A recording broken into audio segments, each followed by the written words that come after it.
ഇന്ന് നമ്മൾ തയ്യാറാക്കുന്നത് വളരെ സിമ്പിളായിട്ട് നമുക്ക് എല്ലാവർക്കും തന്നെ വീട്ടിൽ തയ്യാറാക്കാനായിട്ട് പറ്റിയ നല്ലൊരു പപ്പടമാണ് കേട്ടോ. അപ്പോൾ നമുക്ക് എങ്ങനെയാണ് നമ്മുടെ ഈ ഒരു പപ്പടം തയ്യാറാക്കണമെന്ന് നോക്കാം. ഇതിനായിട്ട് ഒരു പാത്രത്തിലേക്ക് 1/2 കപ്പ് പച്ചരിയാണ് ഇട്ട് കൊടുക്കുന്നത്. ഇനി പച്ചരിയൊക്കെ നല്ലപോലെ ഒന്ന് കഴുകിയെടുത്ത ശേഷം 3 മണിക്കൂർ നേരം വെള്ളത്തിൽ കുതിരാനായിട്ട് മാറ്റി വയ്ക്കാം. ഈ പച്ചരിയൊക്കെ നന്നായിട്ടൊന്ന് കുതിർന്ന് കഴിഞ്ഞാൽ ഇതിലുള്ള ഈ എക്സ്ട്രാ വെള്ളമൊക്കെ ഒന്ന് കളഞ്ഞിട്ട് ഇത് അരച്ചെടുക്കാനായിട്ട് മിക്സിയുടെ ജാറിലേക്ക് ഇട്ട് കൊടുക്കാം. ഇനി ഇതിലേക്ക് നമ്മുടെ എരിവിനനുസരിച്ചിട്ടുള്ള ചില്ലി ഫ്ലേക്സോ അല്ലെങ്കിൽ 1-2 വറ്റൽമുളകോ ചേർക്കാം. കൂടെ തന്നെ 5 ടേബിൾ സ്പൂൺ വെള്ളവും കൂടി ഒഴിച്ചിട്ട് നല്ലപോലെ ഇതൊന്ന് അരച്ചെടുക്കാവേ. ഈ ഒരു പാകത്തിലാണേ നമ്മുടെ ഈ ഒരു മാവിരിക്കുക.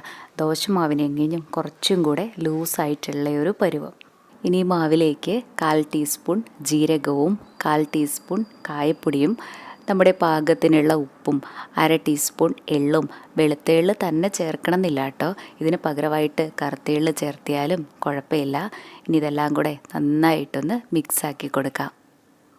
ഇനി അടുത്തതായിട്ട് നമുക്ക് എടുക്കേണ്ടത് നമ്മുടെയൊക്കെ വീട്ടിൽ എപ്പോഴും ഉണ്ടാവുന്ന ഇതുപോലത്തെ ചെറിയ ചെറിയ പാത്രങ്ങളാണ്. നമ്മൾ എത്ര വലുപ്പത്തിലുള്ള പാത്രമാണ് എടുക്കുന്നത് ആ ഒരു വലുപ്പത്തിലുള്ള പപ്പടമായിരിക്കും കേട്ടോ നമുക്ക് കിട്ടുക. അപ്പോൾ അതിനനുസരിച്ചിട്ട് വേണേ പാത്രമൊക്കെ എടുക്കാനായിട്ട്. ഈ ഓരോ പാത്രത്തിലും കുറച്ച് എണ്ണ ഇങ്ങനെ ഒന്ന് തൂത്ത് കൊടുക്കാം. ഇത് വെന്ത് വരണ സമയത്ത് പെട്ടെന്ന് ഈ പാത്രത്തിൽ നിന്ന് വിട്ട് കിട്ടാനായിട്ടാണ് നമ്മൾ ഇതുപോലെ ചെയ്യണത്. നമ്മൾ മാറ്റി വെച്ചിട്ടുണ്ടായിരുന്ന ഈ മാവിൽ നിന്നും കുറച്ച് മാവ് ഈ പാത്രത്തിലേക്ക് ഒഴിച്ചു കൊടുത്ത ശേഷം ഇതുപോലെ ഒന്ന് ചുറ്റിച്ചു കൊടുക്കാം. ഇതുപോലെ ഓരോ തവണ മാവൊഴിച്ച് കൊടുക്കുമ്പോഴും ഈ മാവൊന്ന് ഇളക്കിയിട്ടെടുക്കാനും അതുപോലെ ഒരേ കനത്തിൽ എല്ലാ ഭാഗത്തും ആവണ പോലെ ചുറ്റിച്ച് കൊടുക്കാനായിട്ടും മറന്നു പോവല്ലേ. ഇനി നമുക്കിതൊന്ന് ആവി കയറ്റി എടുക്കാം. ഹൈ ഫ്ലെയിമിൽ 2 മിനിറ്റ് തന്നെ മതിയാകുവേ. അപ്പോഴേക്കും തന്നെ നമുക്കിത് നന്നായി തന്നെ വെന്ത് കിട്ടിയിട്ടുണ്ടാവും. ഇതെടുത്തിട്ട് അടുത്ത പാത്രം ഇതിലേക്ക് വെച്ച് കൊടുക്കാം.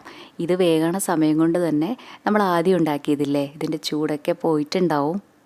ഇനി ഇത് ഓരോന്നും ചെറുതായിട്ട് തണുത്ത് വരണതനുസരിച്ചിട്ട് കത്തി വെച്ചിട്ട് ജസ്റ്റ് ഒന്ന് തട്ടിക്കൊടുത്താൽ മതി. അതിനുശേഷം കൈ വെച്ചിട്ട് ഇങ്ങനെ എടുക്കാനായിട്ടും നല്ല എളുപ്പമായിരിക്കും. ഇതുപോലത്തെ ഒരു 3 പാത്രം ഉണ്ടെങ്കിൽ തന്നെ ഒരേ സമയം തന്നെ നമുക്കിത് വേവിച്ചെടുക്കാനായിട്ടും അതുപോലെ വേകണതനുസരിച്ചിട്ട് ഈ പാത്രത്തിൽ നിന്ന് വിടിയിച്ചെടുക്കാനായിട്ടും പറ്റും കേട്ടോ. നമ്മളിത് ആദ്യം ഉണ്ടാക്കുമ്പോൾ മാത്രം എണ്ണ തൂത്ത് കൊടുത്താൽ മതിയേ. ഓരോ തവണ നമ്മളിങ്ങനെ ഉണ്ടാക്കുമ്പോഴും എണ്ണ തൂത്ത് കൊടുക്കേണ്ട ആവശ്യമില്ല. അല്ലാതെ തന്നെ ഈസി ആയിട്ട് തന്നെ നമുക്ക് ഈ പാത്രത്തിൽ നിന്ന് വിടിയിച്ചെടുക്കാനായിട്ട് പറ്റും. ഇതുപോലെ പപ്പടമൊക്കെ തയ്യാറാക്കാനായിട്ട് എടുക്കണ മാവ് ഒരുപാട് ലൂസായി പോവാതിരിക്കാനായിട്ട് പ്രത്യേകം ശ്രദ്ധിക്കണേ. ഒത്തിരി ലൂസായി പോയി കഴിഞ്ഞാൽ ഇങ്ങനെ എടുക്കണ സമയത്ത് പെട്ടെന്ന് തന്നെ പൊട്ടിപ്പോകും. നമുക്ക് ഇതുപോലെ എളുപ്പത്തിൽ എടുക്കാനായിട്ട് പറ്റില്ല.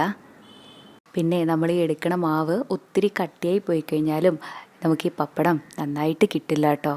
അതുപോലെ നമ്മൾ ഈ ഒരു അളവിലാണ് പച്ചരിയൊക്കെ എടുക്കണതെങ്കിൽ നമുക്കിതാ ഈ ഒരു വലിപ്പത്തിലുള്ള 13 പപ്പടമാണ് കിട്ടുക. ഇത് കുറച്ചല്ലേ ഉള്ളൂ. അപ്പോൾ ഞാൻ ഇതുപോലത്തെ 2 പാത്രത്തിൽ വെച്ചിട്ടാണ് കേട്ടോ ഇത് ഉണക്കിയിട്ട് എടുക്കണത്. നല്ല വെയിലൊക്കെയുള്ള സ്ഥലമാണെങ്കിൽ 2 മണിക്കൂർ കൊണ്ട് തന്നെ നമുക്കിത് ഉണങ്ങി കിട്ടും. വെയിലൊക്കെ കുറവാണെങ്കിൽ ചിലപ്പോൾ 1-2 ദിവസമൊക്കെ എടുക്കുവേ നമുക്കിത് നല്ലപോലെ ഉണങ്ങി കിട്ടാനായിട്ട്. ഇവിടെ നല്ല വെയിലുള്ളത് കൊണ്ട് എനിക്ക് 2 മണിക്കൂറേ വേണ്ടി വന്നുള്ളൂ. ഇനി പപ്പടമൊക്കെ കുറേ നാളത്തേക്ക് തന്നെ സ്റ്റോർ ചെയ്ത് വെക്കാനായിട്ട് പറ്റും. പെട്ടെന്ന് ഇത് കേട് വരില്ല. ഇനി ഞാനിതൊന്ന് വറുത്ത് കാണിച്ചു തരാം. ഇത് നല്ല ചൂടായിട്ടുള്ള എണ്ണയിലേക്ക് ഇട്ട് കൊടുക്കാം. ഇത് സാധാ പപ്പടം പോലെയല്ല, എണ്ണയിലേക്ക് ഇടുമ്പോൾ തന്നെ ഇത് വലുതായിട്ട് വരും. അതുപോലെ നല്ല ക്രിസ്പി ആയിട്ടാണ് നമുക്ക് ഈ പപ്പടം കിട്ടുക. ഒരു മായവും ചേർക്കാതെ നമ്മൾ തയ്യാറാക്കണ കൊണ്ട് തന്നെ നമുക്ക് ധൈര്യമായിട്ട് തന്നെ കുട്ടികൾക്കൊക്കെ കൊടുക്കാമല്ലോ. സാധാരണ നമ്മൾ പപ്പടമൊക്കെ തയ്യാറാക്കുക ഉഴുന്ന് വെച്ചിട്ടല്ലേ, ആ ഒരു വീഡിയോയും നമ്മുടെ ഈ ചാനലിലുണ്ട്. ഇത് നമ്മൾ അരി വെച്ചിട്ട് തയ്യാറാക്കണ കൊണ്ട് തന്നെ ആ ഒരു ഉഴുന്ന് പപ്പടത്തിൻ്റെ രുചിയായിരിക്കില്ല കേട്ടോ ഈ ഒരു പപ്പടത്തിന് ഉണ്ടാവുക. അരിയൊക്കെ വെച്ചിട്ട് വീട്ടിൽ ഇതുപോലെ പപ്പടമൊക്കെ തയ്യാറാക്കി നോക്കിയിട്ടില്ലെങ്കിൽ ഒരു തവണ ഇങ്ങനെയൊന്ന് ചെയ്ത് നോക്കണേ. അതുപോലെ ഈ വീഡിയോ ഇഷ്ടപ്പെടുകയാണെങ്കിൽ കൂടുതൽ നല്ല റെസിപ്പീസിനായി നമ്മുടെ ഈ ചാനൽ സബ്സ്ക്രൈബ് ചെയ്യാനും മറക്കല്ലേ കേട്ടോ. താങ്ക്